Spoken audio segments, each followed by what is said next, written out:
ರಾಜ್ಯದಲ್ಲಿ ಮತ್ತೊಂದು ಬೃಹತ್ ಭೂ ಹಗರಣ ಬೆಳಕಿಗೆ. ಜನಾರ್ದನ್ ರೆಡ್ಡಿ ಪುತ್ರನ ವಿರುದ್ಧ ಆರೋಪ ನಿಜಾನ? ಪೊಲೀಸರಿಗೆ ಯಾಮಾರಿಸ್ಬಿಟ್ರ ನಟ ಧನ್ವೀರ್? ಲೈಂಗಿಕ ಕಿರುಕುಳದ ಆರೋಪ, ಶಿಕ್ಷಕ ಆತ್ಮಹತ್ಯೆ ಎಲ್ಲಿ ಅಂತ ತೋರಿಸ್ತೀವಿ ಕರ್ನಾಟಕ ಟಾಪ್ 20ಯಲ್ಲಿ. ಕಾಂಗ್ರೆಸ್ ಶಾಸಕರು ಗ್ಯಾರಂಟಿ ಯೋಜನೆಗಳ ಬಗ್ಗೆ ತೀವ್ರ ಅಸಮಾಧಾನ ವ್ಯಕ್ತಪಡಿಸಿರುವುದನ್ನು ಬಿಜೆಪಿ ನಾಯಕರು ವ್ಯಂಗ್ಯವಾಡಿದ್ದಾರೆ. ಗ್ಯಾರಂಟಿಯಿಂದ ಕಾಂಗ್ರೆಸ್ ಸರ್ಕಾರ ಅಭಿವೃದ್ಧಿ ಕಡೆಗಣಿಸಿದೆ, ಇದು ಕಾಂಗ್ರೆಸ್ ಶಾಸಕರಿಗೆ ಅರಿವಿಗೆ ಬಂದಿದೆ. ಹೀಗಾಗಿ ಗ್ಯಾರಂಟಿಗೆ ಹಣ ಕೊಟ್ಟರೆ ರಾಜ್ಯದ ಅಭಿವೃದ್ಧಿ ಆಗಲ್ಲ ಅಂತ ಕಾಂಗ್ರೆಸ್ ಶಾಸಕರು ಅಸಮಾಧಾನ ಹೊರಹಾಕಿದ್ದಾರೆ ಅಂತ ಸರ್ಕಾರದ ವಿರುದ್ಧ ಬಿಜೆಪಿ ನಾಯಕರು ಕಿಡಿಕಾರಿದ್ದಾರೆ. ಕರ್ನಾಟಕದಲ್ಲಿ ಕಾಂಗ್ರೆಸ್ ಪಕ್ಷ ಕೊಟ್ಟಿರ್ತಕ್ಕಂಥ ಗ್ಯಾರಂಟಿಗಳು ಇಡೀ ದೇಶಕ್ಕೆ ಮಾದರಿ ಅಂತೇಳಿ ಬೊಬ್ಬೆ ಹಾಕಿದ್ರು. ಸ್ವಾತಂತ್ರ್ಯ ಹೋರಾಟಗಾರರಿಗೆ ಪಿಂಚಣಿಯನ್ನು ಗೌರವಧನವನ್ನು ಕೊಡದೇ ಇರತಕ್ಕಂಥ ಪರಿಸ್ಥಿತಿ ಇವತ್ತು ರಾಜ್ಯ ಬಂದಿದೆ. ಖಜಾನೆಯಲ್ಲಿ ದುಡ್ಡಿದೆ, ಸರ್ಪ್ಲಸ್ ಇದೆ ಅಂತ ಹೇಳ್ತಾ ಇದ್ದಾರೆ. ನಿಮ್ಮ ಗ್ಯಾರಂಟಿನೂ ಬೇಡ, ಏನು ಬೇಡ, ನಮ್ಗೆ ರಸ್ತೆ, ಹಾಸ್ಪಿಟ್ಲು ಇದೆಲ್ಲ ಕೊಡಿ ಅಂತ ಗಲಾಟೆ ಆಗಿದೆ ಅಂತ. ಯಾವುದೇ ಶಾಸಕನಿಗೆ ಯಾವ್ದಾದ್ರು ಊರಿನಲ್ಲಿ ನಮ್ಮೂರಿಗೆ ಏನ್ ಮಾಡಿದ್ಯಾ ಅಂತ ಕೇಳಿದ್ರೆ ಅವ್ರ ಹತ್ರ ಉತ್ತರ ಇಲ್ಲ. ಹಳ್ಳಿಗಳಿಗೆ ಮುಂಚೆ 4 ಬಸ್ ಬರ್ತಿದ್ದ ಕಡೆಗೆ ಈಗ 2 ಬಸ್. ಆ ಬಸ್ನಲ್ಲೂ ದುಡ್ಡು ಕೊಡೋರಿಗೆ ಜಾಗನೇ ಇಲ್ಲ, ದುಡ್ಡು ಕೊಡದೇ ಇದ್ದವರಿಗೆ ಗೌರವ ಇಲ್ಲ. ಎಷ್ಟೋ ಜನ ತಾಯಂದ್ರು ಹೇಳಿದ್ದಾರೆ, ನಾವು ಪುಕ್ಷಟ್ಟೆ ಕೇಳಿರ್ಲಿಲ್ಲ, ನಮಗೆ ಪುಕ್ಷಟ್ಟೆ ಅಂತ ಹೇಳಿ ಮರ್ಯಾದೆನೂ ಇಲ್ದಂಗೆ ಮಾಡಿದ್ದೀರಿ ಅಂತ ಹೇಳಿದ್ದಾರೆ. ಸರ್ಕಾರ ಎರಡನ್ನೂ ಕೂಡ ಸ್ಪಷ್ಟಪಡಿಸಬೇಕು. ಗ್ಯಾರಂಟಿ ಯೋಜನೆಗಳನ್ನ ನೀವು ಮುಂದುವರಿಸ್ತೀರಾ, ಇದನ್ನು ಮುಂದುವರಿಸುವಂಥ ಜೊತೆಯಲ್ಲಿ ಅಭಿವೃದ್ಧಿ ಯೋಜನೆಗಳಿಗೆ ಹೇಗೆ ಹಣವನ್ನು ಹೊಂದಾಣಿಕೆ ಮಾಡ್ತೀರಿ? ಉದಾಹರಣೆಗೆ ಯಾವುದೇ ಇಂಡಸ್ಟ್ರಿಗಳು ಇವತ್ತು ಕರ್ನಾಟಕಕ್ಕೆ ಬರ್ತಾ ಇಲ್ಲ, ವಿದ್ಯುತ್ತಿನ ಬೆಲೆ ಗಗನಕ್ಕೇರಿದೆ. ಕಾಂಗ್ರೆಸ್ನಲ್ಲಿ ಸಿಎಂ ಕುರ್ಚಿ ಕದನ ಕುತೂಹಲ ಜೋರಾಗಿದೆ. ಸಿಎಂ ಸಿದ್ದರಾಮಯ್ಯ ಹಾಗೂ ಡಿಸಿಎಂ ಡಿಕೆ ಶಿವಕುಮಾರ್ ಕದನ ವಿರಾಮ ಘೋಷಣೆ ಮಾಡಿದರೂ ಮೇಲ್ಮನೆ ಸದಸ್ಯ ಯತೀಂದ್ರ ಹೇಳಿಕೆಯಿಂದ ಪಕ್ಷದಲ್ಲಿ ಮತ್ತೆ ಅಲ್ಲೋಲ ಕಲ್ಲೋಲವಾಗಿದೆ. ನಿನ್ನೆ ಸಿಎಲ್ಪಿ ಸಭೆಯಲ್ಲಿ ಪ್ರಸ್ತಾಪ ಆಗದಿದ್ದರೂ ತಮ್ಮ ಆಪ್ತೇಷ್ಟರಿಗೆ ಡಿಕೆ ಶಿವಕುಮಾರ್ ತಾಳ್ಮೆಯ ಪಾಠ ಮಾಡಿದ್ದಾರೆ. ಯಾವುದೇ ಕಾರಣಕ್ಕೂ ಬಹಿರಂಗ ಹೇಳಿಕೆ ನೀಡಬೇಡಿ, ಇನ್ನು 30 ದಿನ ಕಾಯಿರಿ ಅನ್ನೋ ಸಂದೇಶ ನೀಡಿದ್ದಾರೆ. ಇನ್ನು ಕಾಂಗ್ರೆಸ್ ಕುರ್ಚಿ ಕದನದ ಬಗ್ಗೆ ಇವತ್ತು ಕೂಡ ಅಧಿವೇಶನದಲ್ಲಿ ವಿಪಕ್ಷ ನಾಯಕ ಆರ್ ಅಶೋಕ್ ಪ್ರಸ್ತಾಪ ಮಾಡಿದ್ದಾರೆ. ಹಾದಿ ಬೀದಿಯಲ್ಲಿ ಸಿಎಂ ಕುರ್ಚಿ ಬಗ್ಗೆ ಚರ್ಚೆ ಆಗ್ತಾ ಇದೆ, ಇದು ರಾಜ್ಯಕ್ಕೆ ಶೋಭೆ ತರುವಂಥದ್ದಲ್ಲ, ಒಂದು ತೀರ್ಮಾನಕ್ಕೆ ಬನ್ನಿ ಅಂತ ಸರ್ಕಾರಕ್ಕೆ ಅಶೋಕ್ ಸಲಹೆ ನೀಡಿದ್ದಾರೆ. ಪುಣ್ಯಕೋಟಿ ಸಾಲು ಪ್ರಸ್ತಾಪಿಸಿದ ಅಶೋಕ್ ಇಲ್ಲಿ ಗೋವು ಯಾರು, ಹುಲಿ ಯಾರು ಅಂತ ಪ್ರಶ್ನೆ ಮಾಡಿದ್ದಾರೆ. ಆದರೆ ಹೈಕಮಾಂಡ್ ನಿರ್ಧಾರವೇ ಅಂತಿಮ ಅಂತ ಸಿಎಂ ಹೇಳಿದ್ದಾರೆ. ಹಾದಿ ಬೀದಿಗಳಲ್ಲಿ ಮುಖ್ಯಮಂತ್ರಿ ನಾನು ಮುಖ್ಯಮಂತ್ರಿ ಪದವಿಗೆ ಶೋಭೆ ತರಲ್ಲ, ಇದು ಮೋಸ ಮಾಡ್ತಾ ಇದ್ದೀರಾ. ಸತ್ಯವೇ ನಮ್ಮ ತಾಯಿ ತಂದೆ, ಸತ್ಯವೇ ನಮ್ಮ ಬಂಧು ಬಳಗ, ಕೊಟ್ಟ ಮಾತನ್ನು ಗೋವಿನಾಡು ಹೇಳ್ತಾರೆ. ಈ ಗೋವ್ ಯಾರು ಹುಲಿ ಯಾರು ನನ್ಗೆ ಗೊತ್ತಾಗ್ತಾ ಇಲ್ಲ. ಹುಲಿ ಯಾರು ಗೋವ್ ಯಾರು ಗೊತ್ತಾಗ್ತಾ ಇಲ್ಲ. ಏನ್ ನಡೀತು ಅನ್ನೋದನ್ನೆಲ್ಲ ಚರ್ಚೆ ಮಾಡಕ್ಕಾಗುತ್ತೆ ಇಲ್ಲಿ, ನಿಮಗೆಲ್ಲ ಹೇಳಕ್ಕಾಗುತ್ತಾ? ಹೈಕಮಾಂಡ್ ಏನ್ ತೀರ್ಮಾನ ಮಾಡ್ತಾರೆ ಅದೇ. ರಾಜ್ಯದಲ್ಲಿ ಮತ್ತೊಂದು ಬೃಹತ್ ಭೂ ಹಗರಣ ಬೆಳಕಿಗೆ ಬಂದಿದ್ದು, ಗಂಗಾವತಿ ಶಾಸಕ ಜನಾರ್ದನ ರೆಡ್ಡಿ ಪುತ್ರನ ಮೇಲೂ ಇದೀಗ ಭೂ ಕಬಳಿಕೆ ಆರೋಪ ಕೇಳಿಬಂದಿದೆ. ಜನಾರ್ದನ ರೆಡ್ಡಿ ಪುತ್ರ ಕಿರೀಟಿ ರೆಡ್ಡಿ ವಿರುದ್ಧ 100 ಕೋಟಿ ಮೌಲ್ಯದ ಸುಮಾರು 9 ಎಕರೆ ಭೂಮಿ ಕಬಳಿಸಿದ ಆರೋಪ ಕೇಳಿಬಂದಿದೆ. ಕಿರೀಟಿ ರೆಡ್ಡಿ ಹಾಗೂ ಸಹವರ್ತಿಗಳು ನಕಲಿ ದಾಖಲೆ ಸೃಷ್ಟಿಸಿ ಭೂಮಿ ಕಬಳಿಸಿದ ಆರೋಪ ಕೇಳಿಬಂದಿದೆ. ಈ ಬಗ್ಗೆ ಧಾರವಾಡ ಹೈಕೋರ್ಟ್ ಪೀಠದಲ್ಲಿ ರಿಟ್ ಅರ್ಜಿ ಸಲ್ಲಿಕೆಯಾಗಿದೆ. ಬಳ್ಳಾರಿಯ ಗೋವರ್ಧನ ಎಂಬುವರು ಧಾರವಾಡ ಹೈಕೋರ್ಟ್ಗೆ ರಿಟ್ ಅರ್ಜಿ ಸಲ್ಲಿಸಿದ್ದಾರೆ.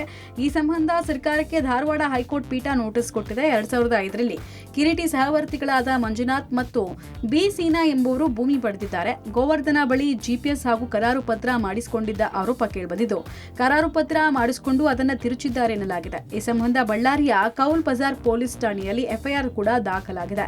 ಆದರೆ ಯಾವುದೇ ಪ್ರಯೋಜನ ಆಗಿಲ್ಲ ಅಂತ ಆರೋಪಿಸಲಾಗಿದೆ.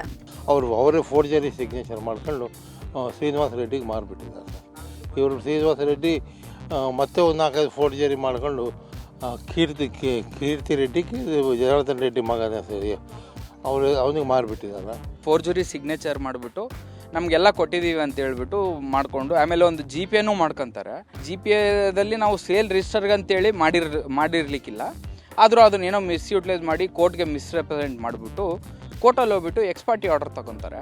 ಡಾಕ್ಯುಮೆಂಟ್ ಪ್ರಕಾರ ಅವ್ರು ಮಾಡಿಸ್ಕೊಂಡಿದ್ದಾರೆ ಸರ್. ಮೊಟೇಷನ್ ಇನ್ನೂ ನನ್ನ ಹೆಸರು, ನಮ್ಮ ಫಾದರ್ ಹೆಸರು ಮೇಲೆ ಹೇಳಿದೆ. ಜನಾರ್ದನ್ ರೆಡ್ಡಿ MLA ಅವ್ರ ಮಗ ಸರ್. ಬೆಂಗಳೂರಿನ ಪರಪ್ಪನ ಅಗ್ರಹಾರದ ಜೈಲಿನಲ್ಲಿ ರಾಜಾತಿಥ್ಯದ ವಿಡಿಯೋ ವೈರಲ್ ಪ್ರಕರಣದಲ್ಲಿ ನಟ ಧನ್ವೀರ್ಗೆ ಸಂಕಷ್ಟ ಎದುರಾಗುವ ಸಾಧ್ಯತೆ ಇದೆ ಎನ್ನಲಾಗಿದೆ. ವಿಡಿಯೋ ವೈರಲ್ ಹಿಂದೆ ಧನ್ವೀರ್ ಕೈವಾಡದ ಶಂಕೆಯಲ್ಲಿ ವಶಕ್ಕೆ ಪಡೆದು ವಿಚಾರಣೆ ನಡೆಸಲಾಗಿತ್ತು. ಪರಿಶೀಲನೆಯ ವೇಳೆ ಯಾವುದೇ ವಿಡಿಯೋ ಪತ್ತೆಯಾಗಿರಲಿಲ್ಲ.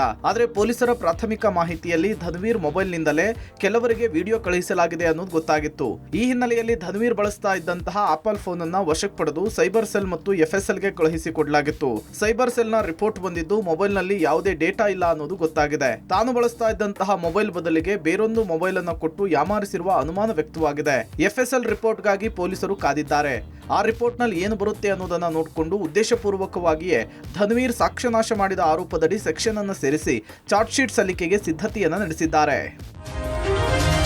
ಕಾಡಾನೆ ಸೆರೆ ಕಾರ್ಯಾಚರಣೆ ವೇಳೆ ಅಂಬಾರಿ ಆನೆ ಅರ್ಜುನ ಸಾವನ್ನಪ್ಪಿದ್ದು ಅಂತ್ಯ ಸಂಸ್ಕಾರಕ್ಕೆ ಅಡ್ಡಿಪಡಿಸಿದ ಆರೋಪದ ಮೇಲೆ ಹಲವರ ವಿರುದ್ಧ FIR ದಾಖಲಾಗಿದೆ. 19 ಮಂದಿಗೆ ನ್ಯಾಯಾಲಯ ಸಮನ್ಸ್ ಅನ್ನು ಜಾರಿ ಮಾಡಿದ್ದು, ಸಕಲೇಶಪುರ ತಾಲೂಕಿನ ದುಬ್ಬಳಿಕಟ್ಟೆ ಮೀಸಲು ಅರಣ್ಯದಲ್ಲಿ ಕಾಡಾನೆ ಸೆರೆ ಕಾರ್ಯಾಚರಣೆಯ ವೇಳೆ ಕಾಡಾನೆಯ ಜೊತೆಗೆ ಕಾದಾಡಿ ಅರ್ಜುನ ಸಾವನ್ನಪ್ಪಿದ್ದ. ಕಾಡಾನೆಯ ಅಂತ್ಯ ಸಂಸ್ಕಾರದ ವೇಳೆ ಮೀಸಲು ಅರಣ್ಯದಲ್ಲಿ ಅಂತ್ಯ ಸಂಸ್ಕಾರ ಬೇಡ, ಬೇರೆಡೆ ಅಂತ್ಯ ಸಂಸ್ಕಾರವನ್ನು ಮಾಡಿ ಪ್ರತಿಮೆ ನಿರ್ಮಿಸಿ ಅಂತೇಳಿ ಕೆಲವರು ವಿರೋಧ ವ್ಯಕ್ತಪಡಿಸಿದ್ರು. JCBಯನ್ನು ತಡೆದು ಹಲ್ಲೆ ನಡೆಸಿ ಕರ್ತವ್ಯಕ್ಕೂ ಕೂಡ ಅಡ್ಡಿಪಡಿಸಿದ್ದಾರೆ ಅಂತೇಳಿ ಕರ್ತವ್ಯದಲ್ಲಿದ್ದ ಪೊಲೀಸ್ ಕಾನ್ಸ್ಟೇಬಲ್ ಗಿರೀಶ್ BM ಎಂಬುವರು ಪೊಲೀಸ್ ಠಾಣೆಗೆ ದೂರು ಕೊಟ್ಟಿದ್ರು. ಇದೀಗ ಸಕಲೇಶಪುರದ ಪ್ರಥಮ ದರ್ಜೆ JMFC ನ್ಯಾಯಾಲಯದ ಸಿವಿಲ್ ನ್ಯಾಯಾಧೀಶರು 19 ಮಂದಿ ಡಿಸೆಂಬರ್ 30ರಂದು ನ್ಯಾಯಾಧೀಶರ ಮುಂದೆ ಹಾಜರಾಗುವಂತೆ ಸಮನ್ಸ್ ಅನ್ನು ಜಾರಿ ಮಾಡಿದ್ದಾರೆ. ಕಾರವಾರ ಜೈಲಲ್ಲಿ ಮತ್ತೆ ಕೈದಿಗಳು ದಾಂಧಲೆ ಸೃಷ್ಟಿ ಮಾಡಿದ್ದು, ಟಿವಿ ಸೇರಿದಂತೆ ಹಲವು ವಸ್ತುಗಳನ್ನು ಧ್ವಂಸಗೊಳಿಸಿದ್ದಾರೆ. ಮಂಗಳೂರಿನ ಆರೋಪಿಗಳಿಂದ ಜೈಲಿನಲ್ಲಿ ಗಲಾಟೆಯಾಗಿದ್ದು, ವಸ್ತುಗಳನ್ನೆಲ್ಲ ಪುಡಿಗಟ್ಟಿದ್ದಾರೆ. ಕಾರವಾರ ನಗರ ಠಾಣೆಯ ಪೊಲೀಸರ ತಂಡ ಜೈಲಿಗೆ ದೌಡಾಯಿಸಿ ಪರಿಶೀಲನೆ ನಡೆಸಿದೆ. ಮೊನ್ನೆ ಅಷ್ಟೇ ಜೈಲಲ್ಲಿ ಮಾದಕ ವಸ್ತುಗಳ ಬಳಕೆಗೆ ಬ್ರೇಕ್ ಹಾಕೋಕೆ ಬಿಗಿ ಬಂದೋಬಸ್ತ್ ಮಾಡಲಾಗಿತ್ತು. ಈ ಹಿನ್ನೆಲೆಯಲ್ಲಿ ಜೈಲರ್ ಸೇರಿದಂತೆ 3 ಸಿಬ್ಬಂದಿ ಮೇಲೆ ಆರೋಪಿಗಳು ಹಲ್ಲೆ ನಡೆಸಿದ್ರು. ಮಂಗಳೂರು ಜೈಲಿನಲ್ಲಿ ಹೆಚ್ಚುವರಿಯಾಗಿದ್ದ 6 ಆರೋಪಿಗಳನ್ನು ಕಾರವಾರಕ್ಕೆ ಶಿಫ್ಟ್ ಮಾಡಲಾಗಿತ್ತು. ಮೊನ್ನೆ ಹಲ್ಲೆ ನಡೆಸಿದ ಘಟನೆ ಬೆನ್ನಲ್ಲೇ ಇವತ್ತು ಉಳಿದ ಸಹಚರರಿಂದ ಜೈಲಲ್ಲಿ ದಾಂಧಲೆ ಆಗಿದೆ. ಹೀಗಾಗಿ ಆರೋಪಿಗಳನ್ನು ಧಾರವಾಡ, ಶಿವಮೊಗ್ಗ, ಬಳ್ಳಾರಿ ಜೈಲಿಗೆ ಸ್ಥಳಾಂತರ ಮಾಡೋಕೆ ಪೊಲೀಸರು ಸಿದ್ಧತೆಯನ್ನ ಮಾಡಿಕೊಂಡಿದ್ದಾರೆ. ಪದೇ ಪದೇ ಗಲಾಟೆ ಮಾಡ್ತಾ ಇರುವ ಹಿನ್ನೆಲೆಯಲ್ಲಿ ಸ್ಥಳಾಂತರಕ್ಕೆ ಸಿದ್ಧತೆ ಮಾಡಿಕೊಳ್ತಾ ಇದ್ದಾರೆ. ಅಧಿಕೃತ ಆದೇಶಕ್ಕಾಗಿ ಜೈಲಧಿಕಾರಿಗಳು ಕಾಯ್ತಿದ್ದಾರೆ. ಚಿಕ್ಕಮಗಳೂರು ಜಿಲ್ಲೆಯ ಶೃಂಗೇರಿ ತಾಲೂಕಿನ ಕೆರೆಕಟ್ಟೆ ಗ್ರಾಮದಲ್ಲಿ ಕಾಡಾನೆ ದಾಳಿಯಿಂದ ಜನಜೀವನ ಸಂಕಷ್ಟಕ್ಕೀಡಾಗಿದೆ. ಮಹಿಳೆ 2.5 ಎಕರೆಯಲ್ಲಿ ಬೆಳೆದಿದ್ದ ಭತ್ತ ಕಾಡಾನೆ ನಾಶ ಮಾಡಿದ್ದು ರೈತರು ಸಂಕಷ್ಟಕ್ಕೆ ಸಿಲುಕಿದ್ದಾರೆ. ಅರಣ್ಯ ಇಲಾಖೆ ವಿರುದ್ಧ ರೈತ ಮಹಿಳೆಯೊಬ್ಬರು ಬೆಳೆ ನಾಶವಾಗಿರುವ ಬಗ್ಗೆ ಕಣ್ಣೀರು ಹಾಕಿದ್ರು. ಅರಣ್ಯ ಇಲಾಖೆ ಅಧಿಕಾರಿಗಳು ಬಂದು ನೋಡಿ ಹೋಗಿದ್ದಾರೆ. ನಮಗೆ ಶಾಶ್ವತ ಪರಿಹಾರ ಸಿಕ್ಕಿಲ್ಲ ಅಂತ ಆರೋಪಿಸಿದ್ರು. ಇತ್ತ ಚಾಮರಾಜನಗರ ತಮಿಳುನಾಡು ಗಡಿಯಲ್ಲಿ ಕಾಡಾನೆ ಹಿಂಡು ಪ್ರತ್ಯಕ್ಷವಾಗಿದೆ. ತಾಳವಾಡಿ ತಾಲೂಕಿನ ಮಲ್ಲಂಗುಳಿ ಬಳಿ ದಿನನಿತ್ಯ ಕಾಡಂಚಿನ ಗ್ರಾಮಕ್ಕೆ ಕಾಡಾನೆ ಎಂಟ್ರಿ ಕೊಡ್ತಾ ಇದೆ. ಜಮೀನಿಗೆ ಎಂಟ್ರಿ ಕೊಟ್ಟು ಬೆಳೆ ನಾಶ ಮಾಡ್ತಾ ಇರುವ ಕಾಡಾನೆಗಳನ್ನು ಸೆರೆ ಹಿಡಿಯುವಂತೆ ಮನವಿ ಮಾಡಿದ್ದಾರೆ. ರಾಜ್ಯದಲ್ಲಿ ಖಾಲಿ ಇರುವ ಹುದ್ದೆಗಳನ್ನು ಭರ್ತಿ ಮಾಡುವಂತೆ ಆಗ್ರಹಿಸಿ ಕೇಂದ್ರ ಮತ್ತು ರಾಜ್ಯ ಸರ್ಕಾರದ ವಿರುದ್ಧ ಪ್ರತಿಭಟನೆಗೆ ಸಂಘಟನೆಗಳು ಕರೆ ಕೊಟ್ಟರು. ಧಾರವಾಡ ನಗರದ NTEF ಸಮೀಪ ಇರುವಂತಹ AIUTC 10ಕ್ಕೂ ಅಧಿಕ ಮುಖಂಡರನ್ನ ವಿದ್ಯಾಗಿರಿ ಪೊಲೀಸರು ವಶಕ್ಕೆ ಪಡ್ಕೊಂಡಿದ್ದಾರೆ. ಪ್ರತಿಭಟನೆ ಅನುಮತಿ ನಿರಾಕರಣೆ ಹಿನ್ನೆಲೆಯಲ್ಲಿ ಮುಂಜಾಗ್ರತಾ ಕ್ರಮವಾಗಿ ಸಂಘಟನೆ ಪ್ರಮುಖ ಮುಖಂಡರನ್ನ ವಶಕ್ಕೆ ಪಡೆದುಕೊಂಡಿದ್ದಾರೆ. AIUTUC ಕಚೇರಿಯ ಮುಂದೆ 20ಕ್ಕೂ ಅಧಿಕ ಪೊಲೀಸರನ್ನ ನಿಯೋಜನೆ ಮಾಡಲಾಗಿದೆ. ನಾವು ಶಾಂತಿಯುತ ಪ್ರತಿಭಟನೆ ಮಾಡೋಕೆ ನಿರ್ಧಾರ ಮಾಡಿದ್ದೀವಿ. ಸರ್ಕಾರ ನಮ್ಮ ಪ್ರತಿಭಟನೆ ಹತ್ತಿಕ್ಕೋ ಕೆಲಸ ಮಾಡ್ತಿದೆ ಅಂತ ಆಕ್ರೋಶ ವ್ಯಕ್ತಪಡಿಸಿದ್ದಾರೆ. ವಿದ್ಯುತ್ ಶಾರ್ಟ್ ಸರ್ಕ್ಯೂಟ್ನಿಂದಾಗಿ ಬರೋಬ್ಬರಿ 7 ಲಕ್ಷಕ್ಕೂ ಅಧಿಕ ಮೌಲ್ಯದ ಕಬ್ಬು ಬೆಂಕಿಗೆ ಆಹುತಿಯಾದ ಘಟನೆ ಬೀದರ್ ಜಿಲ್ಲೆಯ ಹುಲಸೂರು ತಾಲೂಕಿನ ಬೇಲೂರು ಗ್ರಾಮದಲ್ಲಿ ನಡೆದಿದೆ. ಬೆಂಕಿಯ ಕೆನ್ನಾಲಿಕೆಗೆ ಲಕ್ಷಾಂತರ ಮೌಲ್ಯದ ಕಬ್ಬು ಸುಟ್ಟು ಭಸ್ಮವಾಗಿದ್ದು, 6 ಎಕರೆಯಲ್ಲಿ ಬೆಳೆದಿದ್ದ ಕಬ್ಬು ಬೆಂಕಿಗೆ ಆಹುತಿಯಾಗಿದೆ. ಬೇಲೂರು ಗ್ರಾಮದ ಕಾಶಿನಾಥ್ ಬಿರಾದಾರ್ ಎಂಬುವರಿಗೆ ಸೇರಿದ ಕಬ್ಬು ಸುಟ್ಟು ಭಸ್ಮವಾಗಿದ್ದು, ಜೆಸ್ಕಾಂ ಅಧಿಕಾರಿಗಳ ಮಹಾ ನಿರ್ಲಕ್ಷ್ಯದಿಂದಾಗಿ ಬೆಂಕಿ ಹೊತ್ಕೊಂಡಿದೆ. ವಿದ್ಯುತ್ ಕಂಬಗಳಲ್ಲಿ ವೈರ್ಗಳು ಕೆಳಗಡೆ ಜೋತು ಬಿದ್ದರೂ ಜೆಸ್ಕಾಂ ಅಧಿಕಾರಿಗಳು ದುರಸ್ತಿ ಮಾಡದ ಕಾರಣ ವಿದ್ಯುತ್ ತಂತಿಗಳ ನಡುವೆ ಶಾರ್ಟ್ ಸರ್ಕ್ಯೂಟ್ಗಾಗಿ ಅಗ್ನಿ ಅವಘಡ ಆಗಿದೆ. ಸ್ಥಳೀಯರು ಅಗ್ನಿಶಾಮಕ ದಳಕ್ಕೆ ಮಾಹಿತಿ ಕೊಟ್ಟರು. ಆದರೆ ಅಗ್ನಿಶಾಮಕ ದಳದ ಸಿಬ್ಬಂದಿ ಬರೋಷ್ಟರಲ್ಲಿ ಬಹುತೇಕ ಕಬ್ಬು ಬೆಂಕಿಗೆ ಆಹುತಿಯಾಗಿತ್ತು. ಹುಲಸೂರು ಪೊಲೀಸ್ ಠಾಣಾ ವ್ಯಾಪ್ತಿಯಲ್ಲಿ ಘಟನೆಯಾಗಿದೆ.